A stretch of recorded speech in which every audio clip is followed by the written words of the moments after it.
नमस्कार, रेडियो रिमझिम से प्रस्तुत है स्थानीय हालचाल। पहले मुख्य हालचाल। जिले में मनाया गया विश्वकर्मा पूजा, साथ ही बरती गई सावधानी। जिले में औसत 40 से 50 लोग प्रत्येक दिन मिल रहे कोरोना संक्रमित। गोपालगंज सांसद ने कोऑपरेटिव बैंक की समस्याओं पर संसद में उठाया मुद्दा। शहर के हजियापुर में 6 माह के अंदर बनकर तैयार होगा पार्क। अमर जयप्रकाश विश्वविद्यालय में परीक्षा मॉडल की बैठक होते ही नई तिथि की होगी घोषणा। स्थानीय हालचाल के इस अंक के साथ मैं राजेश कुमार चरसिया। अब हालचाल विस्तार से। गोपालगंज शहर के छोटे बड़े प्रतिष्ठानों में विश्वकर्मा पूजा मनाया गया। विश्वकर्मा मंदिर व प्रतिष्ठानों में गुरुवार को ही तैयारियां पूरी कर ली गई थी। वहीं कोरोना संक्रमण को लेकर इस बार मंदिर में मास्क पहनकर आने वाले श्रद्धालुओं को ही पूजा अर्चना करने की अनुमति रही।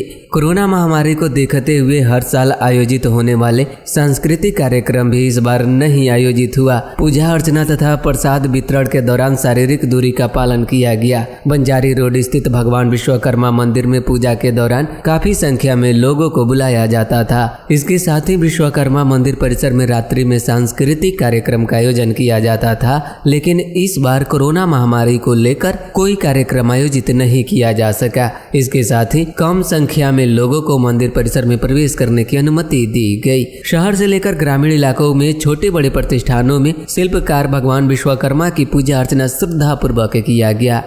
गोपालगंज जिले में सितंबर माह में 2 दिन तक संक्रमण के ग्राफ में कमी आने के बाद फिर कोरोना संक्रमित लोगों की संख्या तेजी से बढ़ने लगा है। जिले में औसत 40 से 50 लोग प्रत्येक दिन कोरोना संक्रमित मिल रहे हैं। संक्रमण के नए आंकड़ों के बाद जिले में कोरोना पॉजिटिव की कुल संख्या बढ़कर 3700 के पार पहुंच गया है। इनमें से 3054 लोग कोरोना संक्रमित से स्वस्थ हो चुके हैं। वहीं जिले में पाए गए संक्रमितों में गंभीर हालत में पटना भेजे गए 3 लोगों में से 2 की हालत में तेजी से सुधार होने की जानकारी मिली है। स्वास्थ्य विभाग के अनुसार जिले में कोरोना जांच का दायरा बढ़ने से कोरोना संक्रमित लोगों के आंकड़े में बढ़ोतरी हो रही है। सिविल सर्जन ने बताया कि जिले में कोरोना का रिकवरी रेट 88% के करीब तक पहुंच गया है। उन्होंने बताया कि जिले में गंभीर रूप से बीमार लोगों की संख्या भी कम है। जिला पदाधिकारी अरशद अजीज के अनुसार जिले में अब तक करीब 1,69,000 लोगों की कोरोना जांच का कार्य पूर्ण किया जा चुका है।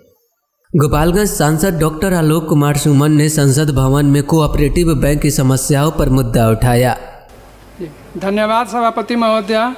जैसा कि हम जानते हैं, द बैंकिंग रेगुलेशन एक्ट को 1949 में देश में इनेक्ट किया गया था ताकि हम सब बैंकों के नियम को मजबूत और विस्तार कर सकें। इस एक्ट के पार्ट 5 में यह प्रावधान है कि कोऑपरेटिव बैंक्स को भी हम नियमानुसार सेक्शन 56 के तहत कुछ फेरबदल कर सकते हैं।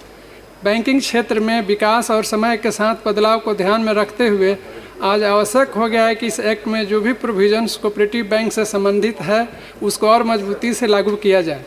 इस बिल में यह व्यवस्था है कि कोऑपरेटिव बैंक के कार्य में ऐसी व्यवस्था हो जिससे कि जमाकर्ताओं के हितों की रक्षा हो, बेहतर विकास हो और सारे बैंकों के साथ साथ कोऑपरेटिव बैंक्स का भी विकास का स्तर बना रहे।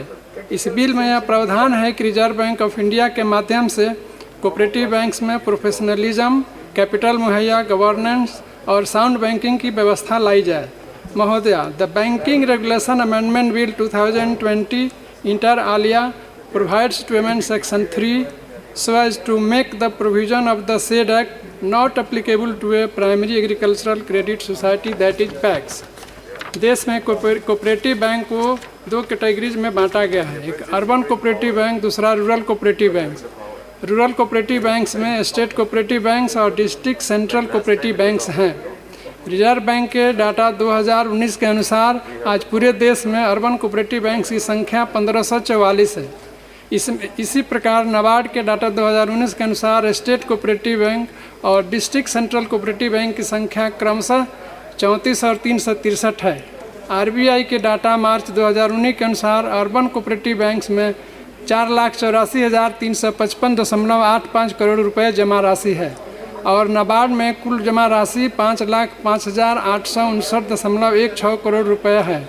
अर्बन कोऑपरेटिव बैंक में 3.5% से 4% तक सेविंग बैंक अकाउंट्स पर तथा 4% से 7.25% तक टर्म डिपॉजिट पर इंटरेस्ट देते हैं। वर्ष 2019 के अनुसार 34 स्टेट कोऑपरेटिव बैंक्स में से 30 कोऑपरेटिव बैंक लाभ में चल रहे हैं। इसी प्रकार 363 डिस्ट्रिक्ट सेंट्रल कोऑपरेटिव बैंक्स में से 303 बैंक लाभ में चल रहे हैं। पूरे देश में 3 स्टेट कोऑपरेटिव बैंक और 60 डिस्ट्रिक्ट सेंट्रल कोऑपरेटिव बैंक घाटे में है। महोदया, पैक्स न केवल किसानों की ऋण जरूरतों को पूरा करने बल्कि उनकी ऋण आवश्यकताओं को पूरा करने के लिए वन स्टॉप शॉप इकाई के रूप में विकसित करने का प्रयास किया गया है। इसके साथ नाबार्ड देश भर में पैक्स की बहु सेवा केंद्रों में विकसित करने के लिए इन्हें वित्तीय सहायता प्रदान कर रहा है।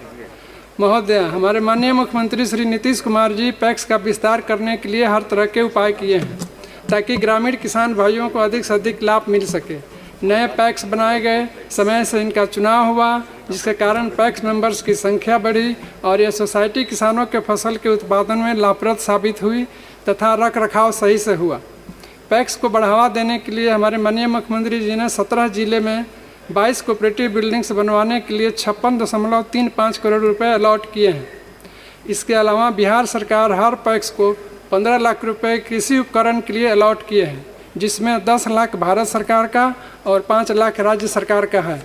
महोदया, मेरा संसदीय क्षेत्र गोपालगंज एक कृषि प्रमुख जिला है। यहाँ और आसपास के जिलों में गन्ना की खेती बहुत महत्वपूर्ण है। संसदीय क्षेत्र में मेरे 4 चीनी मिलों में से 2 चीनी मिल चालू हालत में है और 2 बंद पड़ी हुई है। अगर सरकार CSR फंड का कुछ हिस्सा बंद पड़े चीनी मिल को देती है और साथ साथ इथेनॉल के उत्पादन की व्यवस्था करती है तो इससे लाखों किसान भाइयों एवं युवाओं को रोजगार मिलेगा। महोदया, मैं इसी के साथ the banking regulation amendment bill का समर्थन करते हुए अपनी बात समाप्त करता हूँ। गोपालगंज नगर परिषद के द्वारा हजियापुर रोड में पार्क बनाया जा रहा है। अंचल कार्यालय में बनने वाला जिले का यह पहला पार्क होगा जहां बड़े बुजुर्ग, महिलाएं और बच्चे एक साथ टहलने व खेलने का आनंद ले सकेंगे।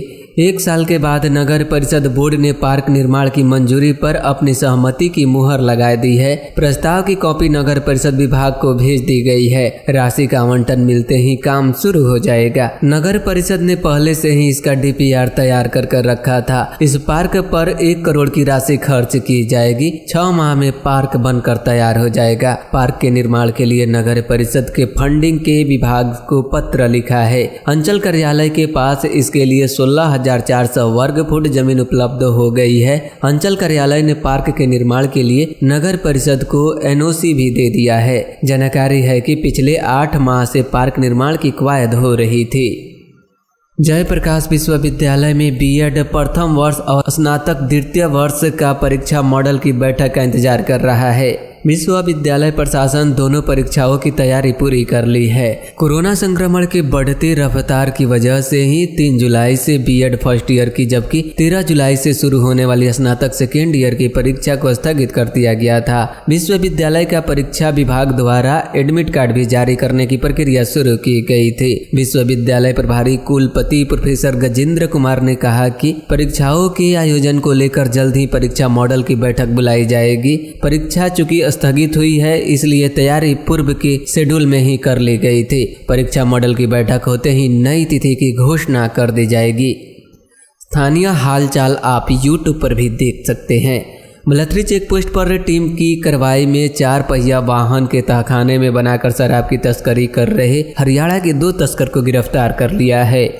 गोपालगंज जिले के तत्कालीन DCLR पर 10,000 रुपये का पटना हाईकोर्ट ने जुर्माना लगाया है। जानकारी के अनुसार DCLR के एक आदेश के खिलाफ कार्रवाई की गई है। जुर्माना की राशि जमा नहीं करने पर उनके वेतन निकासी पर भी रोक लगाए जाने का आदेश जारी कर दिया गया है। DCLR ने राजस्व कर्मियों का पक्ष सुने बिना वेतन निकासी पर रोक लगाया था। इस आदेश के खिलाफ पटना हाईकोर्ट में 30 राजस्व कर्मी पहुंचे थे।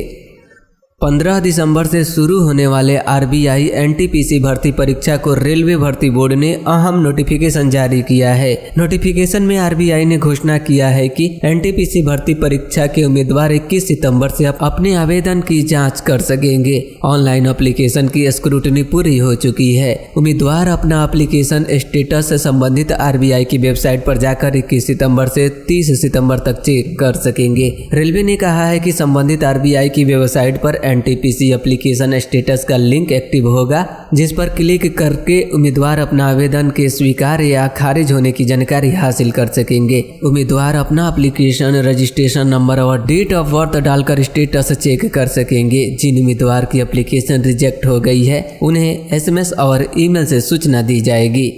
और अब आज के मौसम का तापमान। गोपालगंज जिले में पिछले 3 दिनों से हो रही बारिश के कारण तापमान में गिरावट दर्ज हुई है। न्यूनतम तापमान 25 डिग्री सेल्सियस और अधिकतम तापमान 31 डिग्री सेल्सियस रहने की संभावना है। अंत में मुख्य हालचाल एक बार फिर।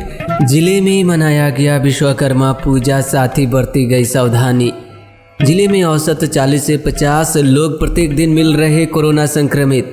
गोपालगंज सांसद ने कोऑपरेटिव बैंक की समस्याओं पर संसद में उठाया मुद्दा। शहर के हजियापुर में 6 माह के अंदर बनकर तैयार होगा पार्क। अमर जयप्रकाश विश्वविद्यालय में परीक्षा मॉडल की बैठक होते ही नई तिथि की होगी घोषणा। इसके साथ ही रेडियो रिमझिम से प्रसारित स्थानीय हालचाल का यह अंक समाप्त हुआ। नमस्कार। कोरोना संक्रमण को लेकर सोशल डिस्टेंसिंग का पालन कीजिए, मास्क लगाइए, घर में रहिए, सुरक्षित रहिए, सुनते रहिए रेडियो रिमझिम 90.4।